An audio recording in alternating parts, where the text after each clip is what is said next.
कृष्णाय वासुदेवाय हरे परमात्मने प्रणतः क्लेशनाशाय गोविन्दाय नमो नमः। रामाय रामभद्राय रामचन्द्राय वेधसे रघुनाथाय नाथाय सीताय पतये नमः। मनोजवं मारुतितुल्यवेगं जितेन्द्रियं बुद्धिमतां वरिष्ठं वातात्मजं वानरयूथमुख्यं श्रीरामदूतं शरणं प्रपद्ये।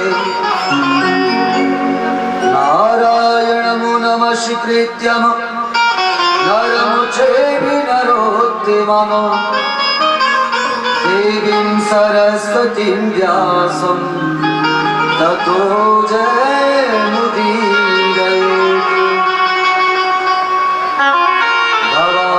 भवादिमग्नमुदीनं मां समुद्धर भवाण्डवात् परमग्राहगृहीताङ्ग दासोऽहं तव शङ्करम्। सर्वमङ्गलमाङ्गल्ये शिवे सर्वार्थसाधिके शरण्ये त्र्यम्बके गौरी नारायणी नमस्तुते। जराम्भूतगणाधिसेवितं कपितजम्बूफलचारुभक्षणम् उमासुतं शोकविनाशकार्यक्रमम् नमामि विघ्नेश्वरपादपङ्कजम्। ॐ नमः शिवाय ॐ नमः शिवाय ॐ नमः शिवाय। आइए आप बहुत मन लगा करके बड़े भाव से भोलेनाथ के मंगलमय स्वरूप का दर्शन करते हुए कीर्तन करेंगे मेरे साथ बहुत भाव से संजमित होकर के। हर हर महादेव शंभो काशी विश्वनाथ गंगे। हर हर महादेव शंभो काशी विश्वनाथ गंगे। हर हर महादेव शंभो काशी विश्वनाथ गंगे। हर हर महादेव शंभो काशी विश्वनाथ गंगे। काशी विश्वनाथ गंगे काशी अमरनाथ गंगे। ओ काशी विश्वनाथ गंगे काशी अमरनाथ गंगे। हर हर महादेव शंभो काशी विश्वनाथ गंगे। हर हर महादेव शंभो काशी विश्वनाथ गंगे।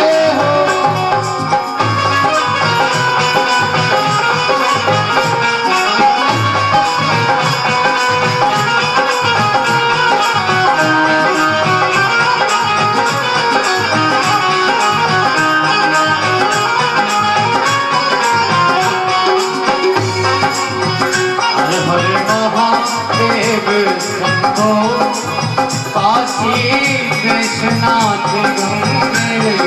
हर हर महादेव शंभो काशी विश्वनाथ गंगे।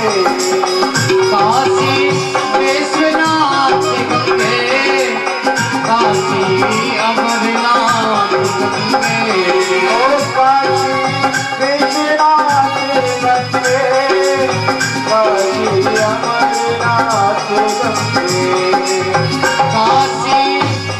विश्वनाथ गंगे काशी अमरनाथ गंगे हर हर महादेव शंभो काशी विश्वनाथ गंगे हर हर महादेव शंभो काशी विश्वनाथ गंगे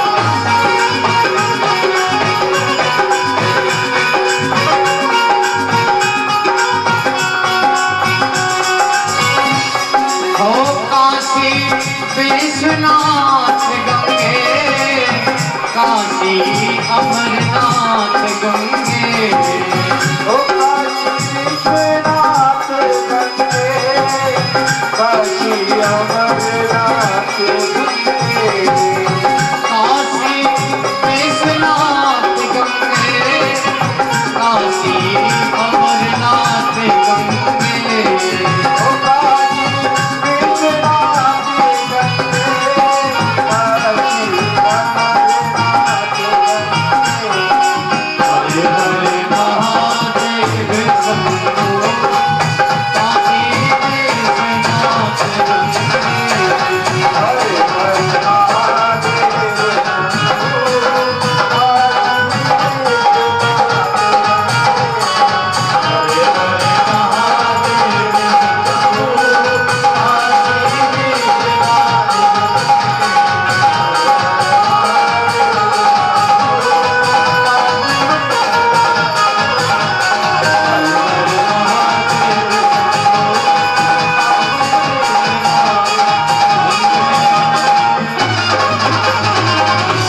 बोलो शंकर भगवान की जय। परम मंगल में परात्परमेश्वर अकारण करुणा वर्णालय भगवान भोलेनाथ के ऐसे महापुराण आप लोग बहुत श्रद्धावनत होकर के नियम से कथा को श्रवण कर पा रहे हैं। बहुत बड़े बड़भागी होते हुए सभी जीव जो प्रभु की कथा को श्रवण कर पाते हैं। पूर्व प्रसंग में आप सभी भक्ति मान भावों ने कल भोलेनाथ और माता पार्वती के उत्सव में सम्मिलित होकर के बहुत तन मन धन से दान भी दिया और उन सबको बहुत बढ़ चढ़ करके मनाया। आप लोगों ने बड़ी सुंदर भोलेनाथ माता पार्वती की झांकी के दर्शन किए। भोलेनाथ सभी देवताओं के सहित और सभी भूत प्रेतों के सहित महाराज हिमाचल की नगरी में पधारे और विधि विधान के अनुसार भोलेनाथ का विवाह हुआ। आप लोगों ने कल पूर्व प्रसंग में दर्शन किया। सभी उस विवाह से प्रसन्न थे, लेकिन सूर्य जी महाराज कहते हैं सोनक ऋषियों आप ध्यान से सुनो। और ब्रह्मा जी देवर्षि नारद को ये शिव महापुराण की कथा सुना रहे हैं। कहते हैं कि जिस समय माता पार्वती भोलेनाथ समाधि में स्थित थे तो दासियों के सहित थाली को सजा करके भोलेनाथ के पूजा के लिए प्रतिदिन जाया करती। कहने का तात्पर्य उसी समय इस पृथ्वी पर ताड़कासुर आदि दैत्यों का बहुत उत्पात होने लगा। देवता व्याकुल होकर के ब्रह्मा जी की शरण में पहुंचे। ब्रह्मा जी कहते नारद जब देवता मेरी शरण में आए तो मैंने कामदेव को स्मरण किया कि जब तक भोलेनाथ समाधि से जगेंगे नहीं तो विवाह करेंगे नहीं, और विवाह होगा नहीं तो फिर जो ताड़कासुर आदि दैत्य हैं जिनको भोलेनाथ के पुत्र के द्वारा ही समाप्त किया जा सकता है। कहने का तात्पर्य जब तक भोलेनाथ विवाह नहीं करेंगे, समाधि से नहीं जगेंगे तो उन दुष्टों का कैसे विनाश होगा। ब्रह्मा जी कहते नारद उसी समय मैंने कामदेव को स्मरण किया और कामदेव को आज्ञा दी। इसी समय मां जगत जननी पार्वती भोलेनाथ की पूजा के लिए जा रही है। कहने का तात्पर्य, कामदेव तुम अपने 5 बाणों का प्रयोग करके भोलेनाथ की तपस्या को भंग कर दो। कामदेव पुष्प बाण लेकर के, पुष्प धनुआ धारण करके उसी स्थान पर पहुंच गया। महाराज हिमाचल नगरी के पास में भोलेनाथ जहां पर तपस्या कर रहे थे उसी स्थान पर पहुंच गया और उसी समय माता पार्वती पूजन के लिए आई। कहने का भाव, श्री सूर्य जी महाराज कहते हैं, सोनक ऋषियों, एक प्रकार से तो उस काम ने जब अपने धनुष पर बाण चढ़ाया उसी समय माता पार्वती सखियों को साथ लेकर के भोलेनाथ के पूजन के लिए आई। मानो काम की उस शक्ति में वृद्धि करने के लिए आई। तो जैसे ही माता भोलेनाथ की पूजा करने लगी, कामदेव को सुंदर अवसर प्राप्त हुआ और उसी समय काम ने अपने बाणों का प्रयोग कर दिया। और जिस समय संसार में काम वासना व्यापी, धर्यो न काहू धीर, बड़े बड़े संत, बड़े बड़े अमनात्मा, बड़े आत्मा सब काम वेग से तीनों लोकों में कोई ऐसा नहीं रहा जो काम आसक्त ना हुआ हो। काम के बाण को चलते ही त्रैलोक काम में दग्ध होने लगा, अंध होने लगा। ध्यान दीजिए, उस समय भोलेनाथ ने अपने नेत्र खोले, सामने पार्वती को देखा। भोलेनाथ ने मन में विचार किया, ये सब मेरे हृदय में ये चंचलता किस प्रकार आती है। लेकिन थोड़ा जैसे ही नेत्र बंद करके देखा कि पूरा संसार काम के बाणों से प्रभावित है, काम अंध जीव हो गए हैं, बड़े बड़े संत सन्यासी काममय हो गए हैं। उसी समय भोलेनाथ ने तीव्र दृष्टि को खोला, नेत्रों को तीव्रता से खोला, चारों तरफ देखने लगे। ये प्रभाव, ये काम यहाँ सताने कहां से आ गया। ध्यान दीजिए, उसी समय जो कामदेव था छोटा सा रूप बना करके भोलेनाथ के पार्श्व अंग में बैठा था। भोलेनाथ ने देखते ही कामदेव को क्रोधित हो गए, त्रिनेत्र को खोला और खुलते ही त्रिनेत्र को काम ने अपने आप को छुपाने का बहुत प्रयत्न किया, लेकिन त्रिनेत्र खुलते ही काम जल करके भस्म हो गया। और जब कामदेव भस्म हो गया, इधर माता पार्वती पूजा करके वहां से चली गई। ध्यान दीजिए, जिस स्थान पर कामदेव को भोलेनाथ ने भस्म किया, आज रोती रोती जब माता पार्वती चली गई, उसी समय रति आई। काम की जो पत्नी है रति देवी, जो कि महाराज दक्ष की पुत्री है, आकर के रुदन करने लगी है, भोलेनाथ आप कृपा कीजिए और मुझे मेरा पति प्रदान कीजिए। भोलेनाथ ने कहा, देवी यह मेरे त्रिनेत्र के क्रोध अग्नि में जलकर के भस्म हो गया है। अब ये जीवित तो अभी समय नहीं हो सकता, लेकिन तू मेरी शरण में आई है तो ये अनंग रूप से तेरे पास में तेरे साथ निवास करेगा। लेकिन जिस समय द्वापर के अंत में, कलयुग के प्रारंभ में कृष्ण अवतार होगा, तो यही तेरा पति कामदेव भगवान कृष्ण के यहाँ प्रदुम्न नाम से जन्म लेगा। और जिस समय तुम समनासुर दैत्य के यहाँ रसोई बनाने का काम करोगी, तुम्हारा पति कामदेव प्रदुम्न के रूप में उस कलयुग में तुम्हें प्राप्त हो जाएगा। इस प्रकार से भोलेनाथ ने रति को आशीर्वाद दिया।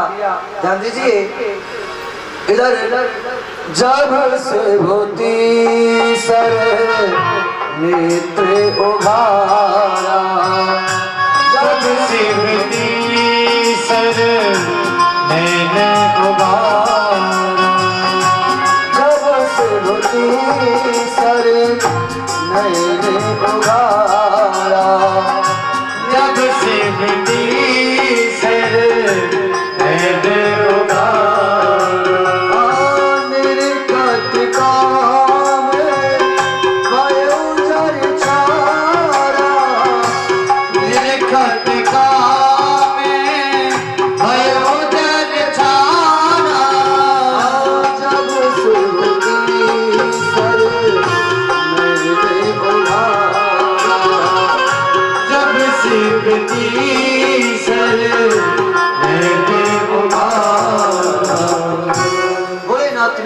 समझा दिया। जिस समय द्वापर का अंत होगा, कलयुग का प्रारंभ होगा, तेरा पति ये कामदेव कृष्ण का पुत्र प्रद्युम्न बन करके जन्म लेगा। और जब तुम उस समय समरासुर दैत्य के यहाँ रसोई बनाने का काम करोगी तो तुम्हारा पति ये प्रद्युम्न नाम से जन्म लेकर के तुम्हें प्राप्त हो जाएगा। ऐसा आशीर्वाद भोलेनाथ ने आज रति को दिया। कहने का तात्पर्य, इधर श्री सूत जी महाराज कहते ऋषियों, उस विवाह में सभी देवता और सभी नर नारी प्रसन्न हैं, लेकिन कामदेव की पत्नी दौड़ी दौड़ी आई और कहती है, हे भोलेनाथ, इस विवाह के मौसम में सभी प्राणी प्रसन्न हैं, सब आनंद मना रहे हैं, लेकिन मेरा पति है, मैं उसकी एक पोटरी राख लेकर के आई हूँ, आप मेरे पति को पुनः जीवन दान प्रदान करो। ध्यान दीजिए, जब इस प्रकार से गंगा जमुना सरस्वती सभी नदियां उपस्थित होकर के भोलेनाथ की प्रार्थना करने लगी, जिस पोटली में कामदेव की चिता भस्मी थी, राख थी, उस पोटली पर भोलेनाथ ने दृष्टि डाली और दृष्टि डालते ही कामदेव उसमें से जैसे सोकर के जीव जगता है, उसी प्रकार से कामदेव उस पोटली से प्रकट हो गया। भोलेनाथ ने पुनः कामदेव को जीवित किया। बोलो शंकर भगवान की। और कामदेव ने आज जन्म लेते ही भोलेनाथ को नमन किया, बार बार प्रणाम किया। भोलेनाथ ने कहा, आप यही स्थान ग्रहण करो। कहने का भाव,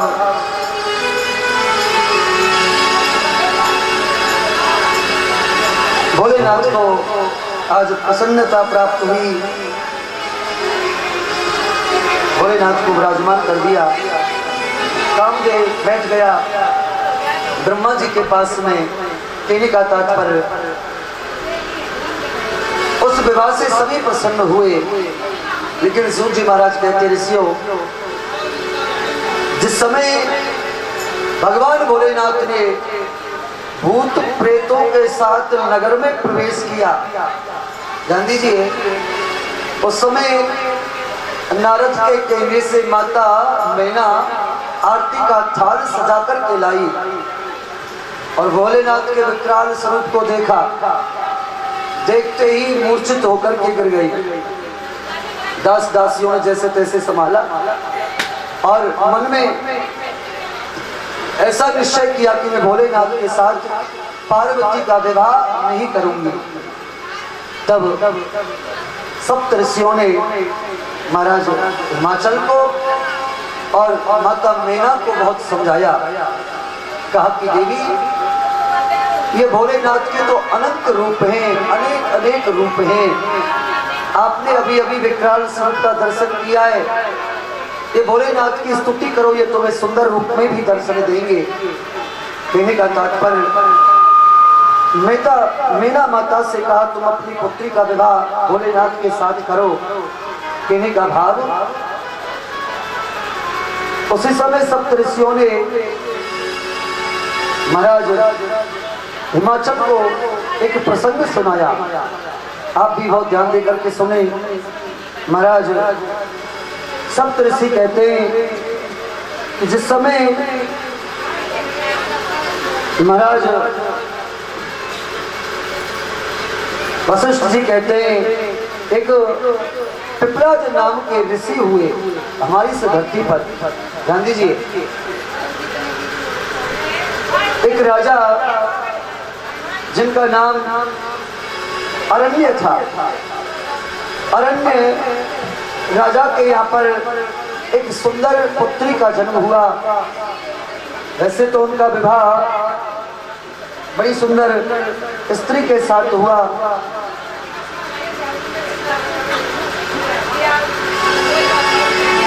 कहने का भाव, जो महाराज अरण्य थे उनके यहाँ पर 100 पुत्रों का जन्म हुआ और एक कन्या का जन्म हुआ। उस कन्या का नाम पद्मावती था। अब जब पिपलाद मुनि है वो चंद्रभागा नदी पर प्रतिदिन स्नान के लिए जाते और प्रभु का भजन पाठ पूजा किया करते, लेकिन देव योग से एक दिन हुआ ऐसा कि जो महाराज अरण्य थे उनकी पुत्री पद्मावती वही चंद्रभागा नदी पर स्नान के लिए गई और संत पिपलाद ने उस पद्मावती को जब देखा, हुआ क्या कि जल में एक मछली को आपस में मिलते हुए देखा तो संत के मन में विवाह इच्छा प्रकट हुई और जैसे ही उस पद्मावती को देखा जो महाराज अरण्य की बेटी थी, ध्यान दीजिए, उसे देखते ही मन में भाव हुआ क्यों ना मैं इसके साथ अपना विवाह कर लूं। और पद्मावती के पीछे पीछे वह पद्मावती के पीछे पीछे आने लगा। नगर वासियों ने देखा, नगरवासी हताश करके हंसने लगे और कहने लगे, महात्मन ये जो कन्या आप देख रहे हो ये कोई साधारण कन्या नहीं है, ये कन्या महाराज अरण्य की पुत्री है, इसका नाम पद्मावती है। आप जाओ महाराज से विवाह के लिए ये कन्या मांग लो। अब जब ये बात गांव वासियों की महात्मा ने सुनी, थोड़ा लज्जित हो गए, संकोच में पड़ गए। उसी समय स्नान के बाद महाराज की सभा में पहुंच गए पिपलाद मुनि और राजा को जाकर के कहने लगे कि महाराज आपकी जो ये पुत्री है पद्मावती, इसका विवाह आप मेरे साथ कर दो। महाराज सुन करके चुप लगा गए, क्योंकि जो पिपलाद मुनि थे उस समय चतुर्थ अवस्था को प्राप्त थे, वृद्ध अवस्था को प्राप्त कर रहे थे। मुख में एक भी दांत नहीं था, मुख पर झुर्रियां पड़ी हुई थी, चलने में भी पैर कपकपाते थे। राजा ने एक विचार किया, मैं किस प्रकार से अपनी बेटी का विवाह इसके साथ कर दूं। मुनि महात्मा ने कहा, पिपलाद मुनि ने, राजन तुमने मेरी बात को सुनकर के कोई उत्तर नहीं दिया, या तो तुम अपनी बेटी का विवाह पद्मावती का विवाह मेरे साथ कर दो, अन्यथा मैं तुम्हारे इस पूरे नगर को जला करके भस्म कर दूंगा, सांप के द्वारा मैं तुम्हें भस्म कर डालूंगा। इस प्रकार से जब पिपलाद मुनि ने कठोर वचन कहे, कहने का तात्पर्य महाराज तो रोने लगे और मन में बार बार विचार करने लगे, मेरी बेटी अभी कुमारी है, किशोर अवस्था को प्राप्त होने वाली है और ये वृद्ध महात्मा, इसके साथ मैं अपनी पुत्री का विवाह कैसे कर दूं। रो रहे थे महाराज बैठे बैठे। उसी समय राज पुरोहित कुलगुरु पधारे और कुलगुरु ने और राज पुरोहित ने आज महाराज अरण्य को समझाया कि महाराज आखिरकार तो तुम्हें पुत्री का विवाह करना ही है, लेकिन ये संत जब तुम्हें बोलते हैं तो क्यों ना तुम अपनी बेटी का विवाह पिपलाद मुनि के साथ कर दो और अपने राज्य की सुरक्षा कर लो, अन्यथा ये एक ही साथ में तुम्हारे राज्य को नष्ट कर देंगे। इसलिए अपने वंश की और राज्य की आप सुरक्षा करो और अपनी बेटी पद्मा का विवाह तुम इस पिपलाद मुनि से कर दो। इस प्रकार से श्री वशिष्ठ जी कहते हैं, हिमाचल महाराज ने न चाहते हुए भी अपनी बेटी पद्मा का विवाह पिपलाद मुनि के साथ किया और अपने वंश राज्य की यहाँ सुरक्षा की। आप बार बार मना कर रहे हो कि मैं पार्वती का विवाह भोलेनाथ से नहीं करूंगा, ये जटाधारी है, ये मुंडमालाधारी है। इधर हिमाचल महाराज ने कहा, महाराज वशिष्ठ जी से विनती की, आखिरकार आप मुझे पद्मावती और पिपलाद मुनि के आगे किए हुए चरित्रों को भी बतलाओ। तब वशिष्ठ जी कहते हैं, महाराज हिमाचल ध्यान से सुनो।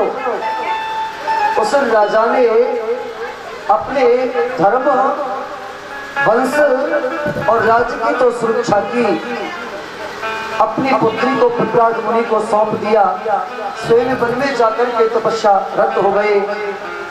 उनका एक पुत्र था जिसका नाम कीर्तिमान था।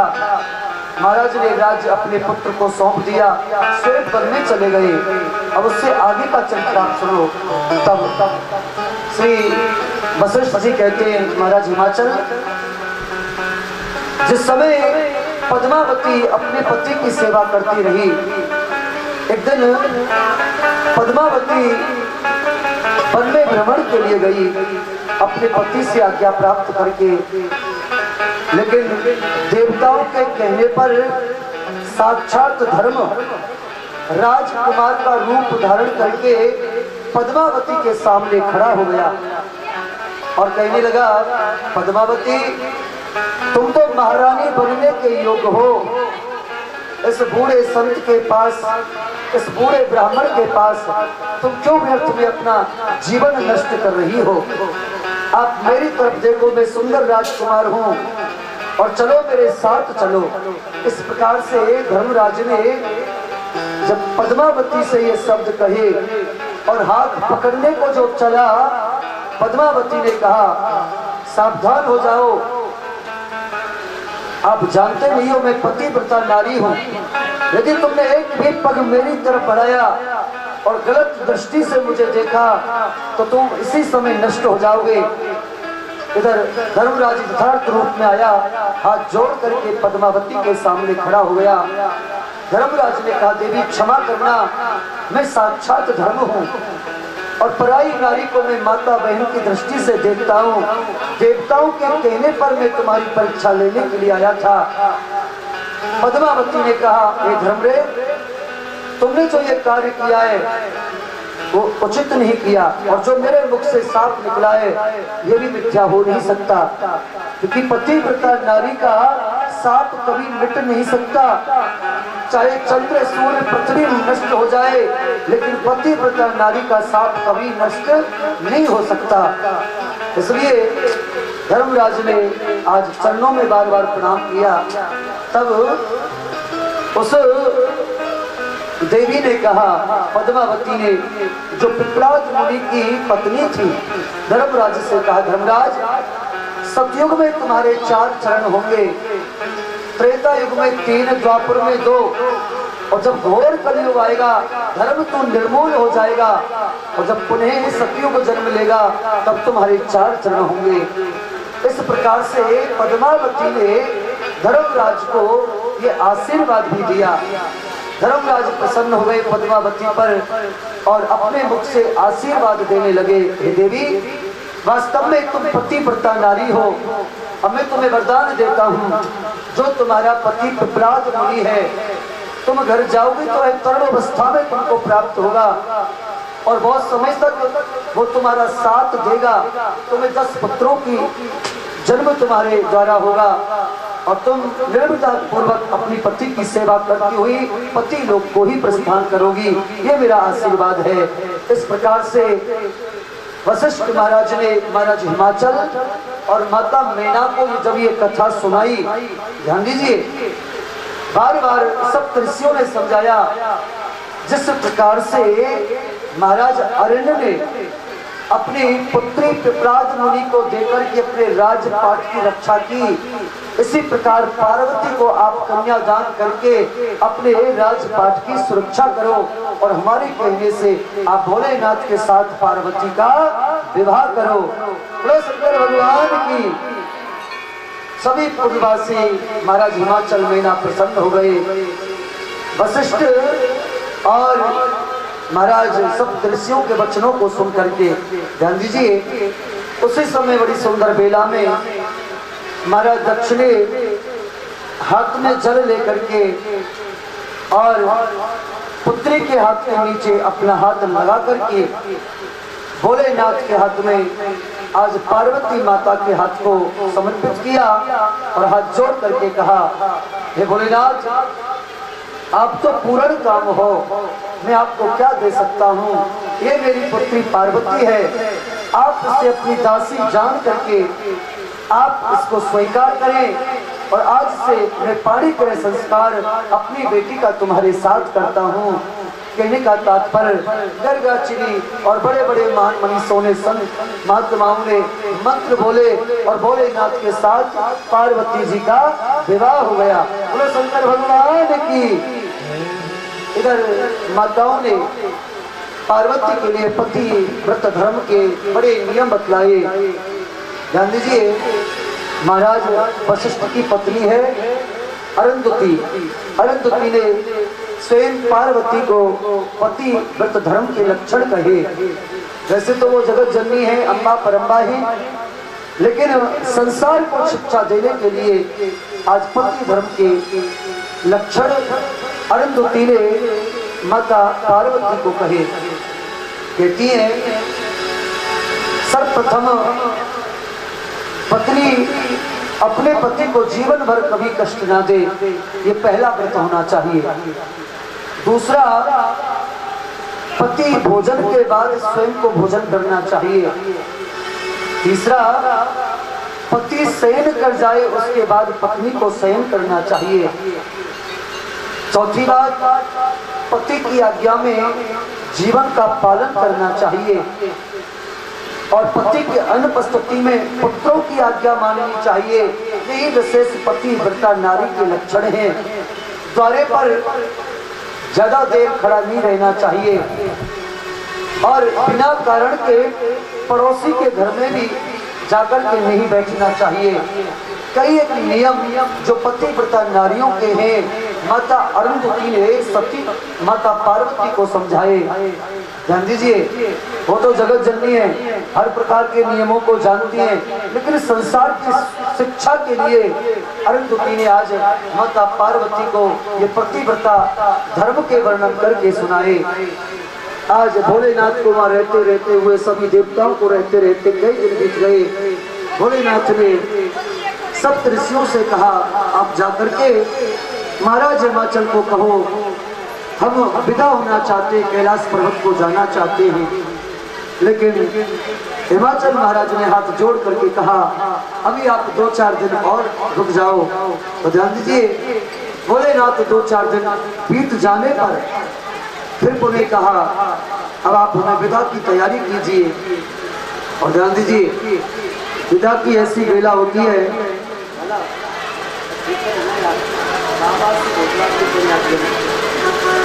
तो सही करो थोड़ा। हेलो हेलो श्री राधे, ठीक है, आवाज कम कर दो और कम करो। श्री राधे, ठीक है, कहने का भाव और कम करो आवाज। कहने का भाव इधर भोलेनाथ आज माता पार्वती को सभी प्रवासी भावभीनी विदा देने लगे। संसार में चाहे कितना भी पत्थर दिल इंसान क्यों ना हो, लेकिन जिस समय बेटी की विदाई होती है वो चाहकर के भी अपने आंसुओं को रोक नहीं पाता है। और एक बात हम आपको बोले, बड़े बड़े लोगों को हमने देखा है जो वास्तव में जिनका हृदय बड़ा कठोर होता है, जो कभी जीवन भर आंसू नहीं बहाते हैं, लेकिन जिस समय बेटी विदा होती है वो भी कोने में जाकर के छुप करके रोते हैं। बेटी की विदाई ऐसी विदाई है, आज पूरे प्रवासी जिनकी आंखों से आंसू निकल रहे हैं। और माता पार्वती को आज उनकी माता मैना हृदय से बार बार लगाती है और माता पार्वती कहती है अपनी माँ मैना से, आप मुझे शीघ्रता से बुलाना, भूल नहीं जाना। अब तक मैंने आपके आंगन में रह करके जो भी आपने मेरी सेवा की मैंने स्वीकार की। हे माता, आपने मुझे पाल पोस करके बड़ा किया, आपने मेरा बहुत हित किया और मेरे वचनों को मान करके जैसा मैं कह देती वही कामना को आप मेरी पूरा किया करती। लेकिन ये विधाता का योग है, अब मुझे आपसे बिछुड़ करके जाना होगा। लेकिन माता, आप मुझे शीघ्रता पूर्वक बुलाते रहना और मुझे भूल नहीं जाना। ऐसा नहीं सोचना कि आज से तुम्हारी बेटी पराई हो गई है। इस प्रकार से जब बार बार माता पार्वती और मैना हिड़की ले ले करके रोने लगी। सब प्रवासी देख देख करके अपने चाकर के भी आंसुओं को रोक नहीं पाए। और माता पार्वती कहती है, जाती है मैया बेटी तेरी, जाती है मैया बेटी तेरी। हाँ जल्दी बुलाना मुझको, जल्दी बुलाना मुझे, जल्दी बुलाना मुझको, कसम है मेरी, जाती है मैया बेटी तेरी, जाती है मैया बेटी तेरी।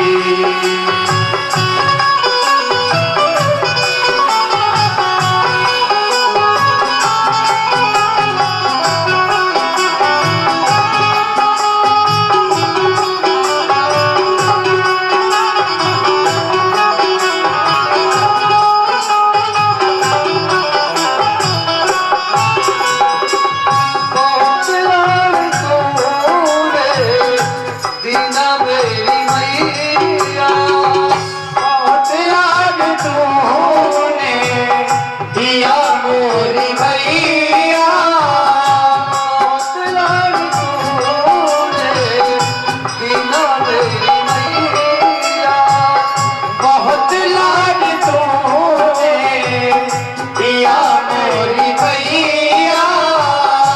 करती है जैसे बछड़े को गैया, करती है जैसे बछड़े को गैया, करती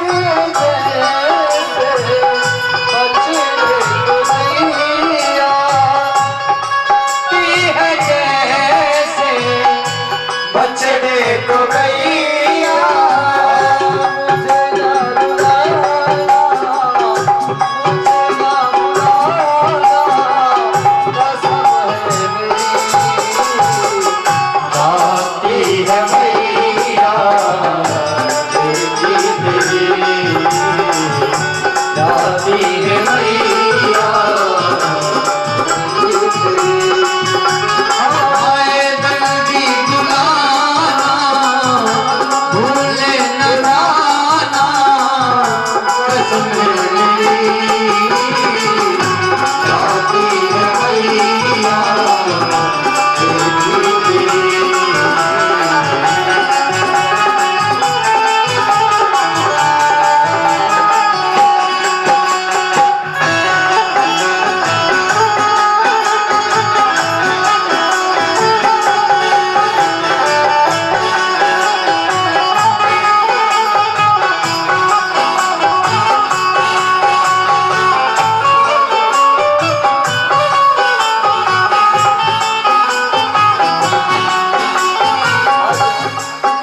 धीरे धीरे मैना ने अपने हृदय को प्यारे, ये सब आंसू गाने के ना किसी को सिखलाए जाते हैं, चोट लगे कलेजे पे आंसू तो आ ही जाते हैं। ये बेला ही ऐसी होती है, पूरे कुलवासी रो रहे हैं, माता पार्वती को विदा कर रहे हैं। भोलेनाथ नंदीश्वर पर विराजमान हो गए। इधर माता मैना ने भोलेनाथ के चरणों में प्रणाम करके कहा, हे भोलेनाथ, ये जो पुत्री है आपके अतिरिक्त ये किसी को जानती नहीं है। हे भोलेनाथ, ये भी बालक है, कुछ समझती नहीं है, यदि कोई गलती हो जाए तो आप इसे दासी जान करके क्षमा करते रहना। हे भोलेनाथ, ये आपके अतिरिक्त किसी को ये जानती तलक नहीं है, इसलिए आप इसे दासी जान करके सदैव क्षमा करते रहना। इस प्रकार से माता जब मैना ने हाथ जोड़ करके भोलेनाथ को ये निवेदन किया, भोलेनाथ ने आज माता सुनैना को आश्वासन दिया, माता आप धैर्य धारण करो और चिंता ना करो। और उसी समय सभी जितने भी देवी देवता थे सब भोलेनाथ के साथ कैलाश पर्वत पर पधारे और यहाँ पर कैलाश पर्वत पर आकर के आज बड़ा उत्सव मनाया और सभी देवता बड़ा सुंदर। जब माता अन्नपूर्णा स्वयं घर में आ गई तो बड़े बड़े सुंदर भोजन तैयार हुए। सब देवताओं ने भोजन ग्रहण किया और अपने अपने लोगों के लिए प्रस्थान किया। बोलो शंकर भगवान की।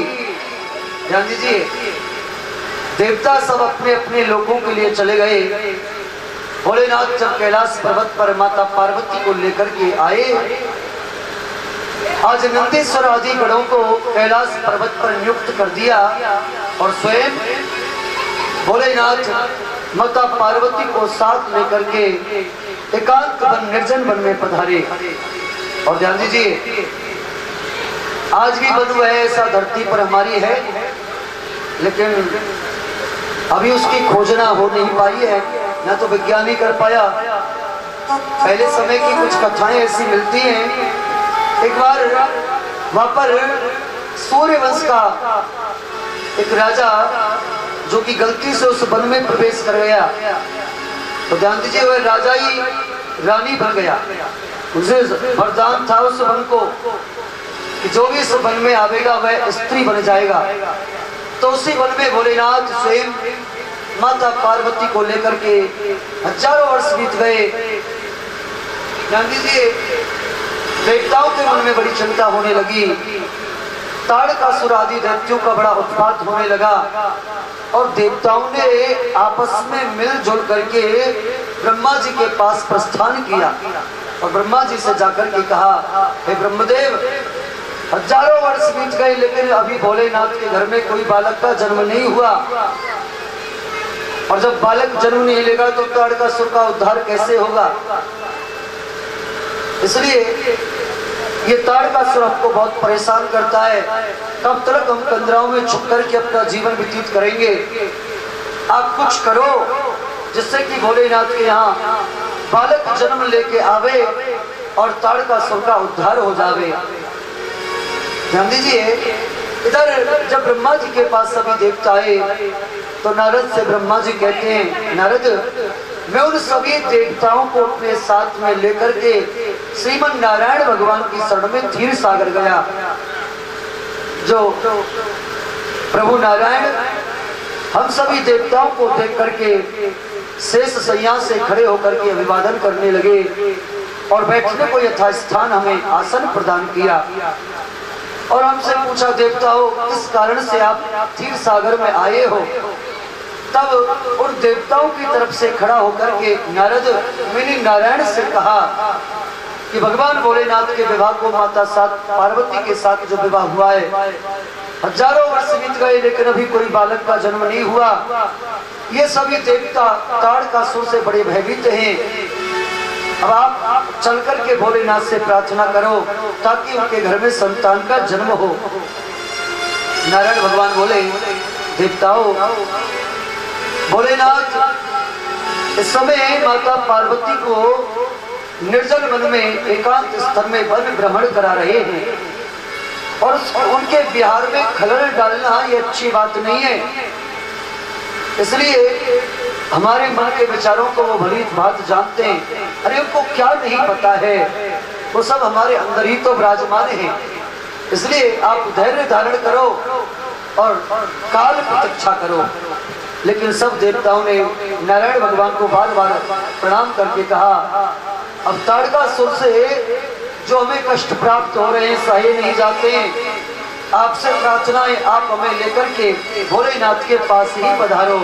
ध्यान दीजिए, इधर ना चाहते हुए भी नारायण भगवान उन देवताओं को लेकर के भोलेनाथ के पास उस वन में पधारे। ध्यान दीजिए, जहाँ पर पर्णकुटी थी उसके द्वारे पर बाहर से ही आज सभी देवता भोलेनाथ की स्तुति करने लगे। जब भोलेनाथ की स्तुति कर रहे थे कुछ समय के बाद भोलेनाथ आज उस पर्णकुटी से बाहर आए। ध्यान दीजिए, भोलेनाथ आकर के कहने लगे, देवताओं, किस लिए तुम मुझे याद कर रहे हो, किस लिए स्तुति कर रहे हो। तब देवताओं ने कहा,